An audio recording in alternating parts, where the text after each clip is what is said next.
Welcome back to Dead Good Book Reviews. I'm Judith and you're watching another What I'm Reading Right Now video here on the channel. This is the series where roughly every week I talk about what I have been reading, what I'm currently reading, and what I'm going to be reading next. Last week was my off week. I take every fourth week off, so I have 2 weeks worth of stuff to tell you, and we've got a lot to get through. I finished 10 things since last time we spoke and I DNF'd 1, so let's jump in, shall we? I'll start with the DNF just to get it out of the way. I decided I wasn't going to finish Furious Heaven by Kate Elliott. I did start it, I had the audiobook, I went in with good intentions, but I just found that it really wasn't working for me, I wasn't gelling with it, and I thought better to put this to one side, maybe hope to come back to it one day in the future. I know it's in the library, I'll move on with my life, and I think that was definitely the right choice. I've had very few DNFs this year, and this one was just for the good of my reading motivation. On to what I have read. I finished The Water Outlaws by S.L. Huang. This is a book that I do want to have a full dedicated review for in the fullness of time. I don't know when I'm going to film that, but I do plan to, so we'll touch on it briefly here.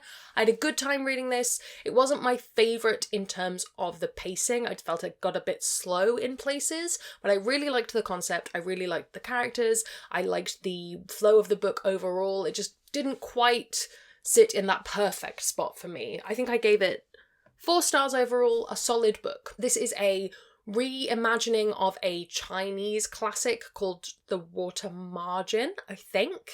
Editing Judith will have to correct me, and except it's reimagining it with the outlaws, the bandits being women, and it's a great time. It's a good book. I wouldn't say I would recommend it to everyone, but I enjoyed it. More on that in the future. I finished my library book read of The Sunbearer Trials by Aiden Thomas. This is the first book in the Sunbearer duology. Enjoyed this about as much as I enjoyed Cemetery Boys. I think it's probably slightly less strong just because it's the first part of a YA duology, and sometimes there's a little bit of kind of in there. In this we have half-gods who are competing in trials in order to become the Sunbearer. One of them will then be sacrificed, the world will be put to rights, and as you can imagine, our main characters aren't super happy about that. It is much more complicated than that, and I think I will make a video when I've read the second one, and we'll talk about it all together. But overall, had a good time, still like Aiden Thomas's writing. On to some rereads I did for Overbooked. I reread Hench by Natalie Zena Walshcott. This is a really, really great book. I have a Overbooked video coming out for this in a couple of weeks, so I won't talk about it too much. But this is an anti-superhero story told from the perspective of a character who is a temp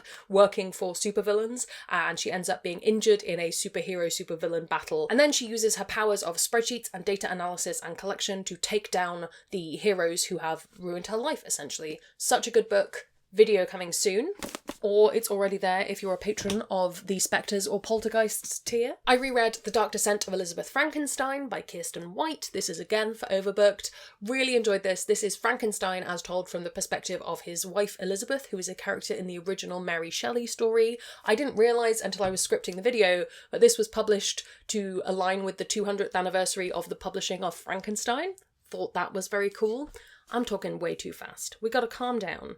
Push the caffeine out of my system. This is a very well-written book. If you like Kirsten White's writing, you will like this. I will talk more about it in an upcoming video, but know that it was still good on a reread. I reread The Light Between Worlds by Laura Weymouth, and I did indeed cry. A lot. Again. This is the story of essentially 2 of the girls of a family of 3 who go to Narnia with the serial numbers filed off, and this is sort of the story about when they come back and how they deal with being back from a magical world in very different ways. It's a very powerful look at mental health, I feel, and it's just really good and beautiful, and I'm excited to talk about it in a video, and I also don't really know how I'm going to talk about it in a video yet. Future Judith's problem. I'm not filming that today. I read the new Murderbot book that's out later this year. It's called System Collapse. It's very good. It's a Murderbot book. They are hard to talk about in isolation, but I did think that this was a very good addition to the series. It was interesting moving from audiobook, which is how I'd read all the others, to my digital review copy, which was obviously reading on a screen. I think the audiobooks are still better than reading them physically, but I did enjoy that experience, and I do plan to talk about that in my video, so I won't spoil all of that now. Overall, a good time. Murderbot fans, watch out, there's another book coming your way. I reread The Mask of Mirrors by M.A. Carrick. This is the Rook and Rose series book 1. I'm rereading this because I want to read all 3 of them. The third one is coming out very, very soon. Super excited, will have a video for you. This is so good. So good. I already have a review video up for this, but just know, on a reread, I think this is my third read now, at least, it's still fantastic. I still notice things I didn't notice the first time. The characters are wonderful. It's Venetian-y city fantasy. That's my jam. Yes. We'll be talking about that for the next few weeks, so I won't dwell on Rook and Rose too much. And the last few things that I finished were the Conqueror's Saga by Kirsten White, so And I Darken, Now I Rise, and Bright We Burn. This is the story of Vlad the Impaler, but if Vlad the Impaler were a girl, and they're YA, alternate history, and they're weird, but I love them nonetheless. I think reading them this time around, I saw more of the flaws in them, I guess, or some places where I wish they'd gone deeper and gone into it more, I guess. But overall, I still really like this series. It has a special place in my heart, and we'll talk about it in an upcoming video. I'm in the middle of 3 things at the moment. One of them is a spontaneous audiobook. This is The Ballad of Black Tom.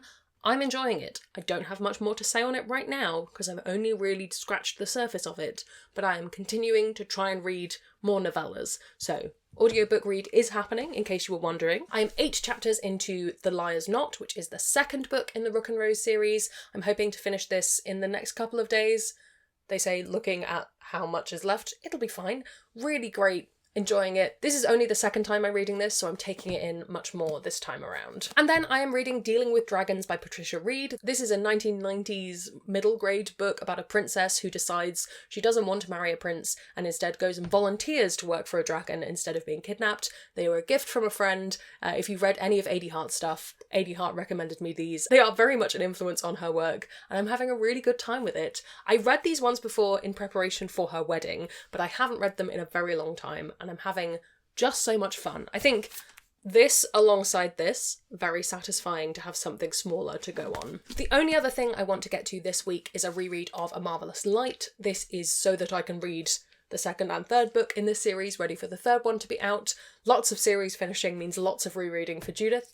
I'm happy about it. This is a series that a lot of people have talked about. I won't dwell on it for now. Excited to get to it at some point this week. Books added to my TBR, new books that I've brought into my life. I have a bunch because I made a library trip, which may or may not have been advisable given how much reading is already planned out in my schedule. But don't worry about it. It's fine. Let's start with the library books because that's nice and easy. I picked up The Sinister Booksellers of Bath by Garth Nix. This is the sequel to The Left-Handed Booksellers of London.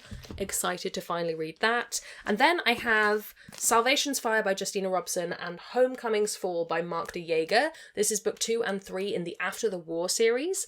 I've been planning to read book 2 for a while, and I was really stalling on my ebook, so I thought it would be nice to have a physical copy. And then I also happened to see that book 3 had come out, so now I have to read book 3 as well, and the additional short stories. So I'm going to put some time aside, and we're going to finish, or at least get as up to date as we can, with After the War. I'm determined. It's one of those series that's going to haunt me otherwise. I have a digital review copy of The Undetectables, which is like a magical detective kind of book. It just sounded very cool. I'll get back to you on whether it is. And then I got a physical copy of The Hassad Heir. I don't know, still haven't heard it out loud. Could be Jassad Heir, but that sounds wrong to me. So I will be reading this after having talked about not being sure whether I would or not. I think I'm going to get to this in early September, probably. And then Orbit and also Black Crow PR sent a few things through that I've already read, which is very exciting because it means I get to wave them at you and we just have a lovely time together. I will make a review for He Who Drowned the World in conjunction with She Who Became the Sun, which is somewhere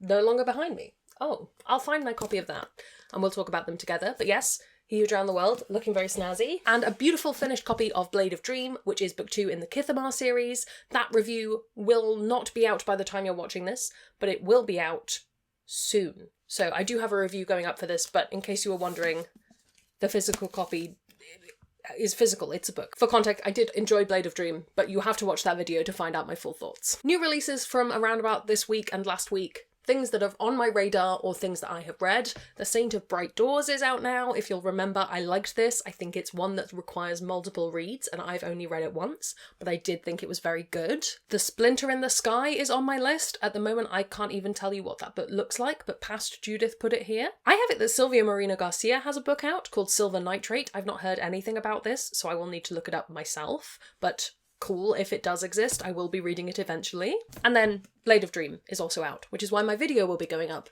as well. I think that's everything. This has gone a little bit long because I did do a lot of reading. So if you made it all the way to the end, well done you. Please give me some encouragement for getting to the end of my stack of books for this week. Next week looks a little bit, not necessarily easier, but there's more variety to it. It's a little bit less rereading. And I think next week we will talk more about August and my hiatus and my usual break that I take during that month. So just to prepare you mentally, that is coming. What have you been reading? What have you been up to? I would love to hear from you. Let me know down in the comments below. While you're down there commenting, if you haven't already, please do subscribe. It makes me feel loved and appreciated. You can also follow me on social media. You can come hang out on Discord where we have chill chats about books. I'd like to say an enormous thank you to all the ghosts who haunt me over on Patreon. They support the channel and in return get early access to videos, bonus content, live streams, and more. If you'd like to join their number, that's linked below as well. Thank you so much to you for watching. That's all from me, and I will see you in the next one. There's gonna be some bloopers now. Welcome back to Dead Good Book Reviews. I'm Judith, and you're watching another What I'm Reading Right Now video here on the channel. Let me scoot the microphone a little bit closer. Audio might change. I'm gonna dig through my piles of books because I'm an absolute mess at the moment.